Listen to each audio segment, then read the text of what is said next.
Ini adalah cara menghitung kos produk atau jasa yang paling akurat untuk kalian yang berprofesi sebagai freelancer.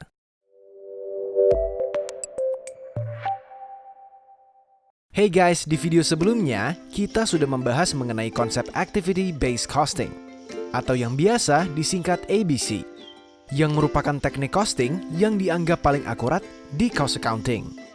Bagi kalian yang belum melihat video sebelumnya, kalian bisa lihat di sini atau melalui link deskripsi di bawah.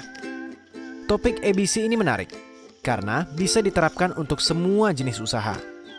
Jadi, apapun usaha kalian, atau kalau kalian merupakan mahasiswa tingkat akhir yang mau ambil skripsi, topik ABC ini bisa menjadi salah satu topik skripsi kalian. Sebelum kita mulai, kita review sebentar ya mengenai ABC yang sudah kita bahas di video sebelumnya. Di video sebelumnya, kita sudah membahas yang dimaksud dengan ABC, sejarah ABC, hingga 5 step yang harus dilakukan untuk menerapkan ABC. Kita juga sudah membahas langkah pertama dalam menerapkan ABC yang merupakan step paling penting di ABC ini, yaitu bagaimana menentukan aktivitas dan ukuran aktivitasnya. Nah, sekarang untuk step kedua hingga kelima, kita coba praktekin ya gimana sih menerapkan ABC itu. Untuk memudahkan, saya akan coba terapkan ABC ini untuk ngitung kos jasa freelancer. Bagi kalian yang ingin atau punya job sebagai freelancer, bisa coba praktekin ini juga ya. Katakanlah ada seorang freelancer yang berprofesi sebagai media designer. Sebut aja namanya Jack. Jack ini biasa menawarkan jasa pembuatan animasi untuk iklan, e-learning, bahkan hingga konten Instagram Story. Jack sudah menjadi freelancer selama setahun. Untuk jasa iklan dan e-learning, Jack sudah menjalani ini sejak dia menjadi freelancer. Sementara untuk Instagram Story, Jack baru menawarkan jasa ini di 3 bulan terakhir. Jasa pembuatan iklan dan e-learning Jack cukup diminati, dan dia mendapatkan cukup banyak klien untuk jasa ini. Tapi anehnya, untuk jasa pembuatan Instagram Story, selama 3 bulan ini, Jack cuma dapat 1 klien. Jack lalu coba analisa kenapa bisa seperti itu. Dia cukup kaget melihat begitu banyak rata-rata jasa pembuatan Instagram Story oleh freelancer lain. Ternyata harga yang ditawarkan jauh lebih rendah daripada yang dia tawarkan selama ini. Jack lalu berpikir, mungkin ini penyebab utama kenapa dia kesulitan untuk dapat klien. Pangsa untuk Instagram Story ini kebanyakan orang perorangan. Berbeda dengan pangsa pasar iklan dan e-learning yang kebanyakan kliennya adalah perusahaan. Jadi mungkin penetapan harganya nggak bisa disamain. Yang jadi permasalahan, Jack harus menetapkan harga di berapa untuk jasa Instagram Story ini.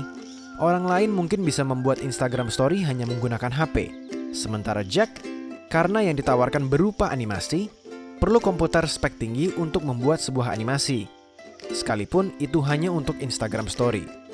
Tools yang Jack pergunakan mahal-mahal, dan pekerjaannya relatif lebih sulit. Jadi, nggak mungkin juga harganya disamakan langsung dengan freelancer lain. Jack juga berpikir, meskipun tools dia mahal-mahal, tapi tools seperti komputer, program animasi, dan lainnya merupakan tools yang sama, yang dia pergunakan juga untuk membuat jasa iklan dan e-learning. Untuk itu, satu-satunya cara adalah, sebelum menentukan harga, Jack perlu tahu bagaimana mengalokasikan kos-kos dia dalam membuat animasi ketiga jenis jasa ini. Sekarang, kita coba bantu Jack ya. Kita coba terapkan ABC di kasus Jack ini.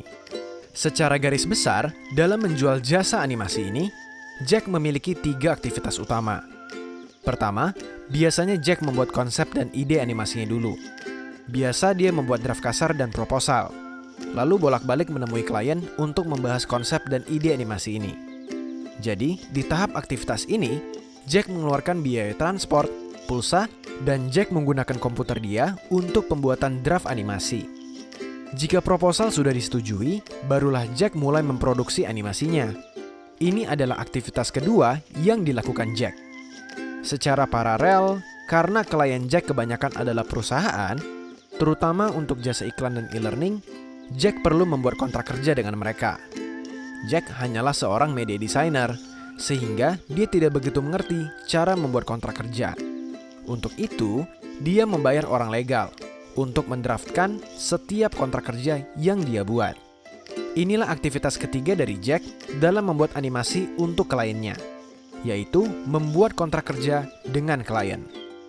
Nah guys, sampai di sini kita sudah tentukan aktivitas yang harus Jack lakukan untuk membuat animasi, yaitu aktivitas membuat proposal mengenai konsep animasi yang akan dibuat. Lalu, aktivitas memproduksi animasi itu sendiri. Dan yang terakhir adalah aktivitas membuat kontrak kerja, khusus bagi klien yang merupakan perusahaan. Selanjutnya, kita harus bisa tentukan ukuran dari aktivitas-aktivitas ini. Aktivitas membuat proposal bisa kita ukur berapa banyaknya sebulan dengan jumlah proposal yang dihasilkan. Sementara, aktivitas memproduksi animasi mungkin akan lebih tepat jika diukur menggunakan jam kerja. Karena tingkat kesulitan dan durasi animasi berbeda-beda, tergantung jasa apa yang dilakukan. Dan aktivitas membuat kontrak kerja bisa diukur berapa banyaknya sebulan dengan melihat berapa banyak kontrak kerja yang dibuat. Katakanlah berdasarkan data historis, rata-rata aktivitas membuat proposal ini ada 25 proposal sebulan. Rata-rata jam kerja Jack dalam membuat animasi ada 160 jam sebulan. Dan kontrak kerja yang Jack buat dalam sebulan ada 10 kontrak kerja. Sampai di sini, kita sudah menetapkan langkah pertama di ABC. Nah, untuk langkah kedua, kita lekatkan overhead ke activity pool atau kumpulan aktivitas kita ini. Kalau misalnya kita coba kelompokkan indirect cost yang terjadi terkait dengan pembuatan animasi ini menjadi dua kelompok besar, yaitu production overhead, yang merupakan semua cost yang terjadi untuk membuat animasi, mulai dari listrik, depresiasi komputer, amortisasi program animasi, upah Jack selama pembuatan animasi, dan sebagainya. Anggaplah cost ini totalnya 10 juta rupiah sebulan. Lalu, kelompok yang kedua kita namakan Selling and Administrative Overhead. Ini merupakan semua cost yang terjadi untuk menawarkan jasa animasi. Menggambar konsep animasi, transport untuk ketemu klien, pulsa telepon untuk komunikasi dengan klien, kos pembuatan kontrak kerja, dan sebagainya. Katakanlah dalam sebulan kos ini totalnya 8 juta rupiah. Nah, kedua overhead ini sekarang kita coba lekatkan ke ketiga aktivitas kita tadi. Gimana cara melekatkannya? Gampang guys, kita coba estimasiin aja pakai persentase. Kita mulai dengan production overhead. Production overhead ini mungkin gak banyak muncul waktu melakukan aktivitas pembuatan proposal dan konsep. Paling cuman untuk gambar-gambar draft kasar aja di komputer. Tapi, cost production overhead ini muncul cukup besar waktu Jack memproduksi animasi. Sementara, untuk aktivitas pembuatan kontrak kerja, karena aktivitas ini di-outsource keluar, cost production overhead ini gak muncul sama sekali di aktivitas pembuatan kontrak kerja. Jadi, anggaplah production overhead ini muncul sekitar 20% waktu bikin proposal. Dan 80% waktu produksi animasi.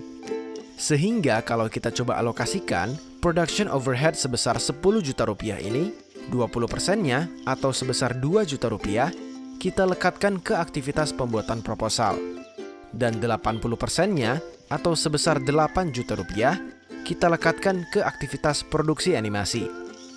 Nah, selanjutnya, untuk selling and administrative overhead, cost ini banyak muncul justru pada saat pembuatan proposal.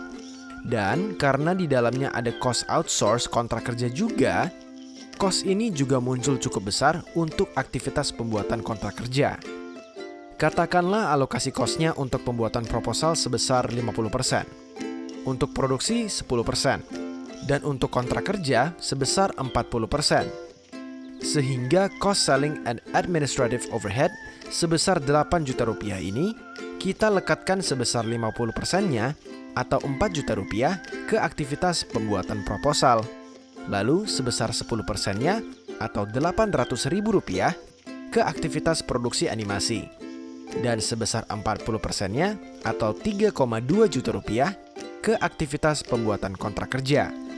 Nah, kalau kita totalkan, maka dalam sebulan, total cost untuk aktivitas pembuatan proposal ada sebesar 6 juta rupiah. Lalu, untuk produksi animasi ada 8,8 juta rupiah. Dan untuk pembuatan kontrak kerja ada 3,2 juta rupiah. Ini step kedua dari penerapan ABC, yaitu melekatkan cost overhead ke kumpulan aktivitas kita. Selanjutnya, langkah ketiga adalah menentukan tarif aktivitas atau activity rate. Gimana caranya? Gampang guys. Kita sudah tahu total cost sebulan untuk masing-masing aktivitas. Dan di awal tadi, kita sudah tahu berapa banyak masing-masing aktivitas ini muncul dalam sebulan. Tinggal kita bagi aja. Untuk aktivitas pembuatan proposal, total cost-nya sebulan sebesar 6 juta rupiah. Dan aktivitas ini muncul sebanyak 25 kali dalam sebulan. Sehingga tarif aktivitasnya menjadi 6 juta rupiah dibagi 25 kali, sama dengan 240 ribu rupiah. Atau dengan kata lain, setiap kali membuat proposal dan konsep animasi, cost-nya adalah sebesar 240 ribu rupiah. Untuk aktivitas produksi animasi juga sama. Kalau total cost-nya sebulan ada 8,8 juta rupiah, dan dalam sebulan, jam kerja yang dibutuhkan untuk produksi animasi ada 160 jam, maka tarif aktivitas produksi animasi ini sebesar 8,8 juta rupiah dibagi 160 jam kerja, sama dengan Rp55.000 per jam kerja. Jadi, untuk memproduksi animasi, cost-nya adalah sebesar Rp55.000 per jam. Yang terakhir, total cost pembuatan kontrak kerja besarnya 3,2 juta rupiah sebulan. Kalau dalam sebulan ada sekitar 10 kontrak kerja yang dibuat, maka tarif aktivitasnya menjadi 3,2 juta rupiah dibagi 10 kontrak kerja, sama dengan Rp320.000 untuk setiap pembuatan kontrak kerja. Nah, beres deh step ketiga dari ABC ini. Kita sudah tahu sekarang tarif untuk masing-masing aktivitas. Selanjutnya, untuk tahap keempat, kita lekatkan ke cost objeknya. Apa saja cost objek dalam kasus Jack ini? Ya, masing-masing jasa yang Jack tawarkan guys. Kan ceritanya Jack pengen tahu cost masing-masing jasa yang dia tawarkan. Jasa Jack di awal tadi ada 3, yaitu jasa pembuatan iklan, jasa pembuatan e-learning, dan jasa pembuatan konten Instagram Story. Nah, gimana caranya lekatkan cost overhead ke masing-masing jasa Jack ini? Ini juga gampang guys. Tinggal lihat dari masing-masing jasa ini ada aktivitas apa aja dan munculnya berapa banyak. Misalnya untuk pembuatan iklan. Pertama, Jack memberikan proposal ke klien, sehingga bisa dianggap aktivitas pembuatan proposal muncul sebanyak 1 kali. Jika proposal ini sudah disetujui, maka Jack mulai memproduksi animasi untuk iklan. Karena durasi iklan biasanya pendek, maka katakanlah untuk produksi animasi iklan ini, Jack hanya butuh 5 jam kerja saja. Dan karena klien pembuatan iklan ini berupa perusahaan, Jack biasanya membuat kontrak kerja untuk mereka. Sehingga bisa dikatakan aktivitas membuat kontrak kerja muncul sebanyak 1 kali. Tinggal kita hitung deh sekarang. Aktivitas pembuatan proposalnya muncul 1 kali. Dan tarif aktivitas ini adalah Rp240.000 per aktivitas.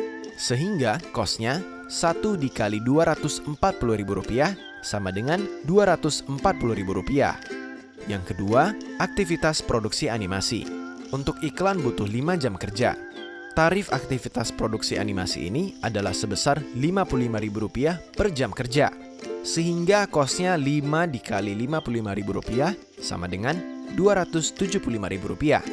Yang terakhir, aktivitas pembuatan kontrak kerja. Aktivitas ini muncul sekali untuk pembuatan iklan. Dan tarif aktivitas ini sebesar Rp320.000 per kontrak kerja. Sehingga cost-nya 1 dikali Rp320.000 sama dengan Rp320.000. Jadi, untuk jasa pembuatan iklan, total cost jasa ini tinggal dijumlahkan saja. Rp240.000 ditambah Rp275.000 ditambah Rp320.000 sama dengan Rp835.000. Ketemu deh total cost untuk jasa pembuatan iklan, besarnya Rp835.000 per iklan. Selanjutnya, untuk jasa e-learning gimana? Sama guys, ini juga. Misalnya, aktivitas pembuatan proposal muncul 1 kali. Aktivitas produksi animasi untuk e-learning mungkin lebih lama. Katakanlah butuh 8 jam kerja per topik e-learning. Dan karena kebanyakan kliennya berupa perusahaan, maka aktivitas pembuatan kontrak kerja muncul sebanyak 1 kali. Sehingga cost-nya bisa kita hitung.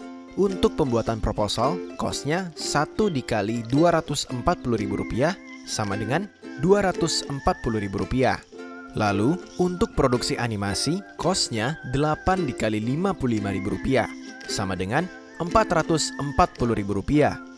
Dan untuk pembuatan kontrak kerja, cost-nya 1 dikali Rp320.000 sama dengan Rp320.000.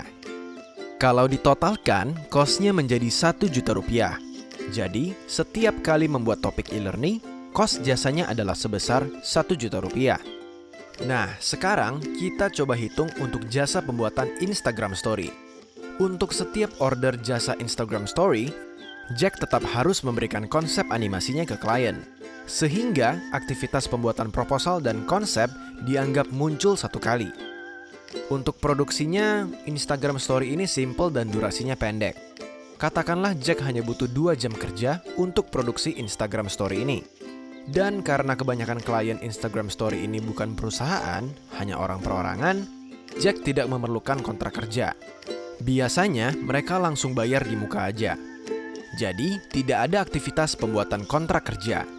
Sehingga kalau kita coba hitung, untuk pembuatan proposal cost-nya menjadi 1 dikali Rp240.000 sama dengan Rp240.000. Lalu untuk produksi animasi, cost-nya 2 jam kerja dikali Rp55.000 sama dengan Rp110.000. Sementara untuk pembuatan kontrak kerja, cost-nya 0. Kalau kita totalkan, maka cost jasa pembuatan Instagram Story ini total cost-nya menjadi Rp350.000. Nah, ketemu deh total cost untuk masing-masing jasa yang ditawarkan oleh Jack. Tinggal Jack tentukan aja mau untung berapa dari masing-masing jasa ini. Kalau misalnya Jack mau pukul rata, ingin untung 30%, maka cost jasa iklan bisa ditawarkan dengan harga Rp1.085.500 per iklan. Cost jasa e-learning bisa ditawarkan dengan harga Rp1.300.000 per topik. Dan cost jasa Instagram Story bisa ditawarkan dengan harga Rp455.000 per story. Kalau mau dibuatkan dalam bentuk laporan, bisa dibuat kurang lebih seperti ini. Oke guys, sampai di sini pembahasan kita mengenai penerapan ABC di usaha freelancer. Untuk usaha lain atau jika kalian ingin ambil topik skripsi ABC, bisa kalian terapkan dengan cara yang sama, apapun bidang usahanya. Jangan lupa untuk subscribe channel Fakultif ini agar kalian bisa terus mengikuti pembahasan-pembahasan seputar topik akuntansi dan finance. Tetap semangat dan be simple!